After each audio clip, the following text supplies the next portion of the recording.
Hey guys, recently I was just thinking about the imprecision people have with articulating their emotions, and specifically about things like love. I think love is just, it's so loaded, and I think that, it's used so much with so many different, definitions behind it. It's so like slippery. It's so like subject to misinterpretation. For me, I think when I say I love something, or if I said like I love someone, I think of love as sort of an act or an action or a verb. It's like the willingness to sacrifice yourself, or subject yourself to discomfort if it's for that person's benefit, or if it's for that person's good. You have to. It's not about how I feel specifically. It's about, obviously I have to feel good about them, like as a person, but it's more about like I choose to, you know, I choose to commit to you, and that means through thick and thin, like I will, you know, do right by you. And, I thought,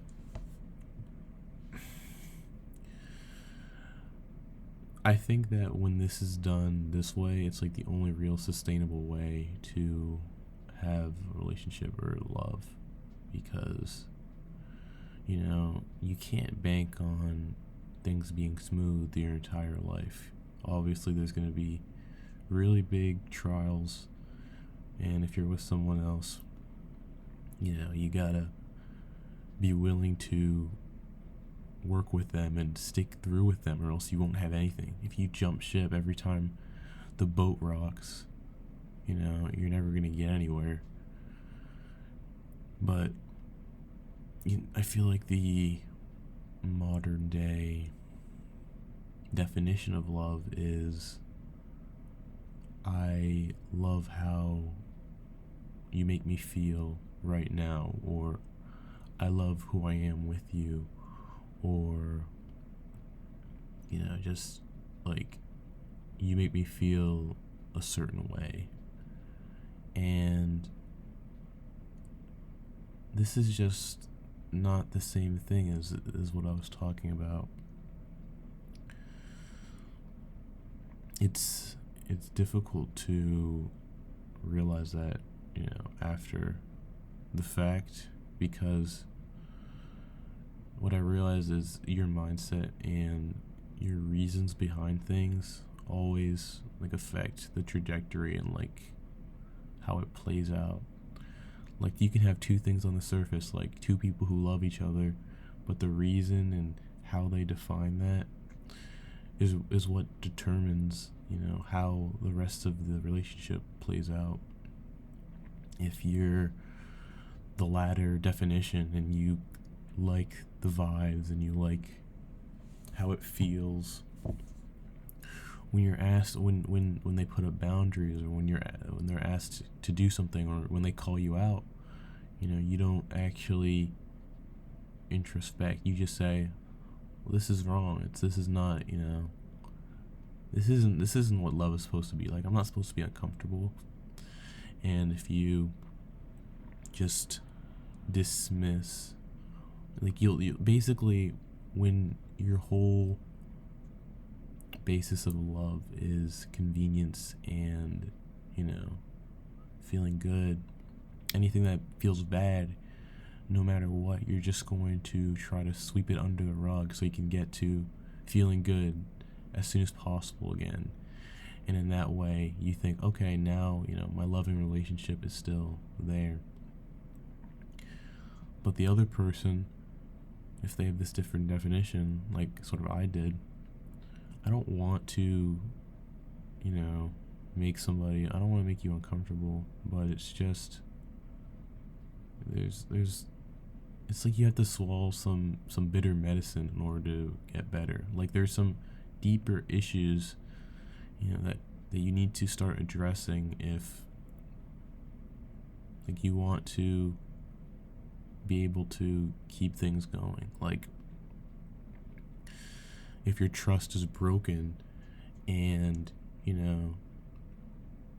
if you're somebody, if you're two, so you could be two of the people with two different types of love. If you break your partner's trust and you are the version who values, harmony, and values how it feels love, you don't think about, what did I do and how did I hurt them, because that makes you uncomfortable. And in your head, being uncomfortable means you're not in love, or being in love means the love isn't working, or like something's wrong. So instead, you're just trying to fast track. You'll say sorry, you'll cry, you'll do whatever just to get them, back to a stable state where they make you feel good. And then you're like, okay, I did my job, we feel good again, and that's that. And, we moved on. Meanwhile, the other person in that exact same scenario will, they'll sit with it. They'll sit with the uncomfortable reality that maybe, they did something wrong and they were negligent, or they did XYZ, which can cause guilt, which can cause shame. It can be just like an ugly, it can be ugly for them, but they're actually willing to listen afterwards. They're actually going to make sure something like this doesn't happen again, because they took the lesson and they learned from it. And that's sort of the difference. It's like, and you can't have these two types of people together for long, because the person who, values action, and the person who, will go through discomfort in order to grow, or in order to strengthen the bond, they are going to, at times they're going to like push, because you're optimizing for different things. The person who values growth, or the person who values the bond, it requires upkeep, and you need to start addressing things that make you uncomfortable, because eventually things become uncomfortable. Eventually things change all the time.